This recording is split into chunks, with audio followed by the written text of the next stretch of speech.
And now, the best 60-ish seconds of your week. And what a week of global warming it has been. Throughout the country, we see evidence of Al Gore and others' great theory. You know, Gore told us that the polar ice caps would melt and that New York City would be underwater 3 or 4 feet 20 years ago. That was supposed to have happened, but if global warming was happening this week, I'm not sure where. I am so tired of this, as I know most folks are.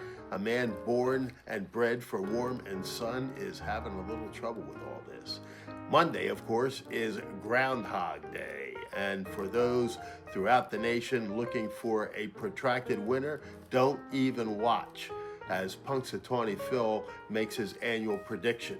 And you know, there are a bunch of imposters around the country, but don't buy any word from any of these rodents elsewhere who want to tell you what the weather is going to be. It's up to Punxsutawney Phil. And you know, his track record isn't the best, but he's the best. And let's just hope he says we'll get an early spring, because this winter has been vicious.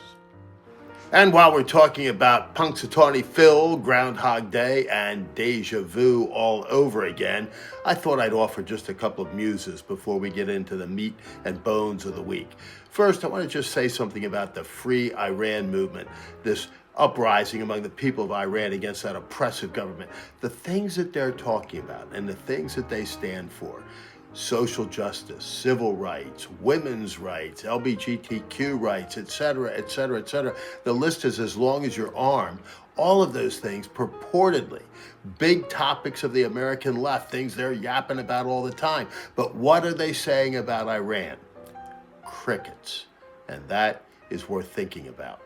And we often note the passing of American notables at the end of the show, but this week I'm going to talk about one early. Virginia Oliver, aged 105, passed away this week. Now, that's not exactly a household name, but maybe it should be, because any of you that have ever eaten a lobster should know about the fabled Lobster Lady. Virginia Oliver hauled traps long past her 100th birthday. She used to haul with her son, who was like 80 years old himself, and they would go out virtually every morning, getting up and driving from Rockland down to Spruce Harbor, Maine, and that's a jaunt in and of itself, in her truck, jumping on her lobster boat and going out for several hours to haul traps.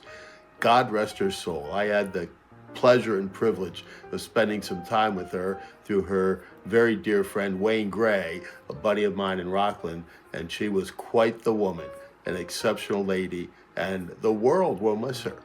And 50 days this week until the beginning of March Madness. You know, I have a little too much time on my hands these days, and I was watching one of those goofy game shows on television the other day, and the question was, what do they call the NCAA basketball tournament?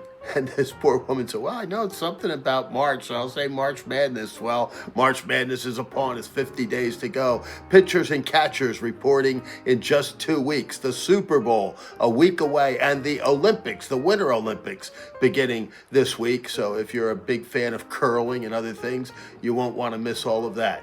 So with all that going on, Josh Shapiro has begun running his campaign for, maybe governor, but more likely something else this past week. And I have already gotten more than 20 emails or texts from him begging for money. It really is remarkable. And the one that cracked me up this week was he was yapping about Robert F. Kennedy being somebody that denied science and didn't listen to medical advice, et cetera, et cetera. And I could only think of Rachel Levine. Wasn't Josh Shapiro a supporter of that person?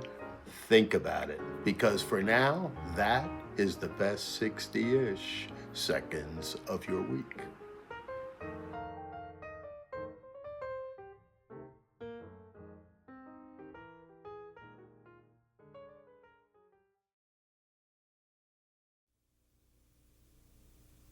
Ladies and gentlemen, I'd planned to speak to you tonight to report on the State of the Union.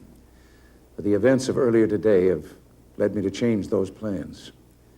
Today is a day for mourning and remembering. Nancy and I are pained to the core by the tragedy of the Shuttle Challenger. We know we share this pain with all of the people of our country. This is truly a national loss. 19 years ago, almost to the day, we lost 3 astronauts in a terrible accident on the ground. But we've never lost an astronaut in flight. We've never had a tragedy like this.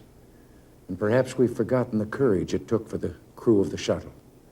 But they, the Challenger 7, were aware of the dangers, but overcame them and did their jobs brilliantly. We mourn 7 heroes: Michael Smith, Dick Scobie, Judith Resnick, Ronald McNair, Ellison Onizuka, Gregory Jarvis, and Krista Mikaloff. We mourn their loss as a nation together.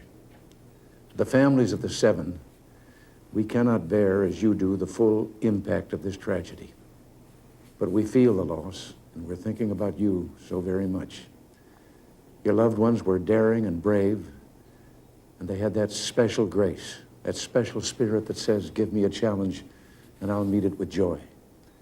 They had a hunger to explore the universe and discover its truths. They wished to serve, and they did. They served all of us. We've grown used to wonders in this century. It's hard to dazzle us. But for 25 years, the United States space program has been doing just that. We've grown used to the idea of space, and perhaps we forget that we've only just begun. We're still pioneers. They, the members of the Challenger crew, were pioneers.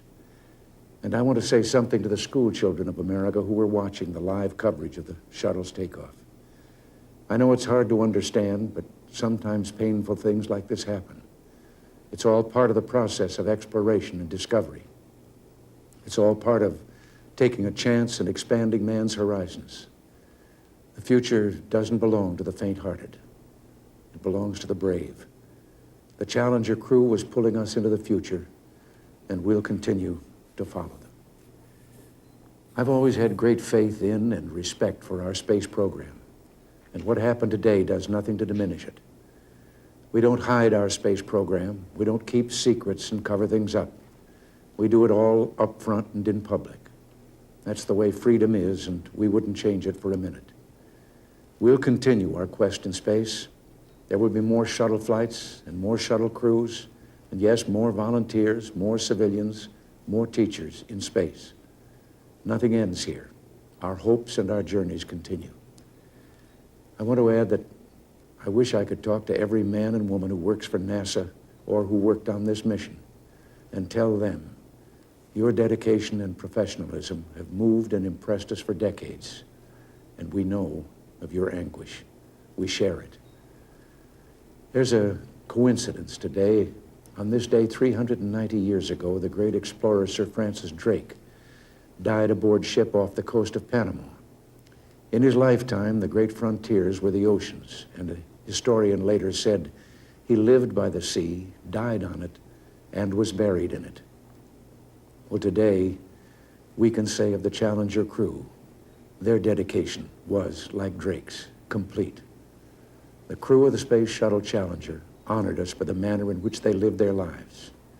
We will never forget them, nor the last time we saw them this morning, as they prepared for their journey and waved goodbye and slipped the surly bonds of earth to touch the face of God. Thank you.